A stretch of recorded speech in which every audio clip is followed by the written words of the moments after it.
Hello, everybody. It's time for the first read aloud of the new year. Well, the first chapter from our old read aloud from last year. The first rule of punk. So, if you remember, Maria Luisa Malu started a new school. She's been kind of taken from Florida. I thought it was in California. That was my assumption. But taken from her home in Florida, moved up to Chicago. Not only is that a change in weather, because think how warm it is in Florida compared to how cold it is up in these parts. Ooh, we're only an hour and a half away from Chicago. And think about, what's she been going through? She's been dealing with some bullying issues, right? And in an attempt to fight back and be punk, she's starting a band of people that she can't sing. One dude's gonna play the bass, doesn't really know how. Joe, is that his name? Jose? Joe? Goes by Joe. I don't remember. It's been so long, I have to remember when I read it. Joe's playing guitar, and they were getting a drummer, the chick with the signatures, and she told Malu she'd join the band if she could get her like 30 signatures or something like that. I was protesting the school lunch, I think it was, the nastiness that they always describe. So we're going to pick up from there. She was getting the signatures so that that girl would come be their drummer.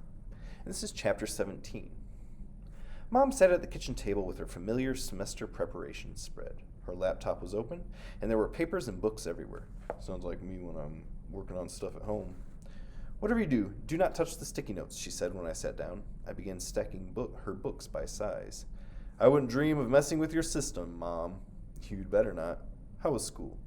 School was school, I said, placing the last and smallest book on top of the pile. Mom looked away from her screen. I don't appreciate the attitude, she said. I'm helping this girl Ellie get signatures for a petition, I said, checking my tone. That's great, Mom said. What's it for? Fewer blobs, more real food in the cafeteria. I'm glad you're getting involved, Malu, Mom said, ignoring the fact that I just told her the school was feeding us blobs. She smiled a smile of relief. Like my helping with the petition meant I was settling into my new life and everything was fine. How's language arts? What are you reading? Mom and I didn't seem to have a whole lot in common, but we both loved to read. The Outsiders, I said. Ooh, good book. I love The Outsiders, Mom said. Such a great book. It's okay. I wasn't about to tell her that it was more than okay, that I understood the way Ponyboy often felt mismatched too. It's a good book. It's also a good movie from the 80s. All-star cast. I'm trying to think I think it's rated PG. I'm sure most of your parents have seen it and love it. Any authors of color on your reading list? What color, I asked. There might be a purple author on it. Very funny. I shrugged. I knew I was getting on her nerves. Mom taught U.S. Latino literature in the English department, so sniffing out authors of color was one of her super Mexican superpowers. There should be, she said. We're in one of the most diverse cities in the country. I let out a pretend snore. Do you have to be such a grouch? Mom asked, gathering her things. I'm glad we're here and that you're surrounded by people from all kinds of backgrounds, not to mention all the Spanish you get to hear and study in school every day. I hope some of it will stick. Why? I asked. So I won't be such a weirdo coconut? I didn't mean to say the coconut part, but it came out before I could stop myself. I mean, so that maybe you'll want to speak it, Mom said, closing her laptop. What's this coconut business about? It's nothing, I said, and for your information, I can speak Spanish just fine. I choose not to. Well, that makes me sad, she said. I wish you thought of it as a part of who you are, that's all. You mean who you wish I was. I hate that we're having this conversation when I have to leave for class, Malu, Mom said, glancing at her watch before giving me the concerned parent look. Let's finish this later, okay? Talking about this again with Mom was nowhere on my list of things to do. What did Mom know about the coconut life anyway? Anything else going on that I should know about? Mom asked as she shoved books into a large canvas bag. This would have been the moment to tell her about the band and the talent show, but I knew there was no way I could. It would just be one more thing for her to disapprove of. Nope, I said, nada. There's a quiche in the fridge, and I told Senora Oralia that you'll be here all alone. Mom, I can take care of myself, I said. Besides, Senora Oralia is about 100 years old. I should be taking care of her. That is so nice of you to offer to check in on her, Mom said. I bet she'd like the company. I wasn't offering, I said, following Mom to the door. Mom smiled and planted a kiss on my forehead. Oh, before I forget, she said, I signed us up for the intro dance class on Saturday morning. You aren't serious, I said. My heart pounded like there was a bird trapped inside trying desperately to get out. Of course I am, Mom said. I told you about it at the back-to-school night, remember? No, I said, shaking my head. You told me to think about it. Well, I let Senora Ramirez know that we're both coming, she said. It'll be fun. Now lock up behind me. The little bird in my heart stopped flapping its wings. I knew there would be no discussion. This was one cultural adventure I was not getting out of. After Mom left, I pulled out my notebook and tried to think of some songs to bring to our first band meeting. If we got into the talent show, we would have to perform in front of the entire school, in front of parents, and in front of Selena.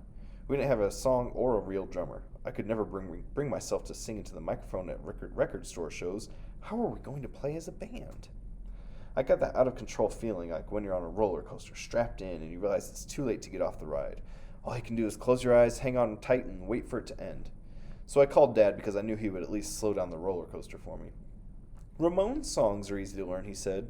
In true Dad fashion, he had all the answer, or at least some of them. Besides, everyone will be so entranced by the lead singer they won't notice if the band is good or not. Ramone's songs are easy to learn. I don't know, I said. I've never performed in front of a crowd of people.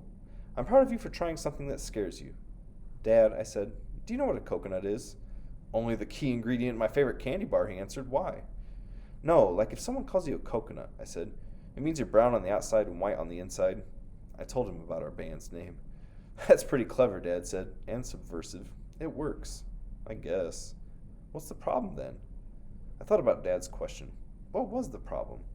Why did it bother me so much that Selena called me a coconut? I don't know, I said. It makes me feel like there's something wrong with who I am. There's nothing wrong with you, Malu, Dad said. You can't let what other people think about you bother you. You'll never be happy if you do. Turning an insult into something you embrace is a good way of empowering yourself. Yeah, sticks and stones, I mumbled, though I wasn't feeling very powerful at that moment. And as far as the dancing goes, if you inherited my moves, the lesson will be a piece of cake. You're a terrible dancer, Dad, I said. Exactly. Step on your mom's toes for an hour and that will be the last dance lesson you take. Good plan, I said, and laughed. Besides, showing up and making the effort goes a long way, he said. Your mom will be less likely to give you a hard time about it if you at least try. You're right, I said. Hey, have you checked out the record store I told you about? Dad asked. Not yet, I said, but I will soon. I couldn't tell Dad that we'd been right near the store and I'd chosen not to go because it was too hard. I knew what he would say. Not doing something because it's hard isn't punk. I lifted my pillow and counted the worry dolls. All present and accounted for. Punks don't dance, I said to their little faces before placing the pillow back over them. A handbook for coconuts. It's in one of her zines. And it says, not this kind. It has a picture of a real coconut there. It says, welcome to the official handbook for coconuts. A coconut is a mean name for someone who doesn't meet expectations.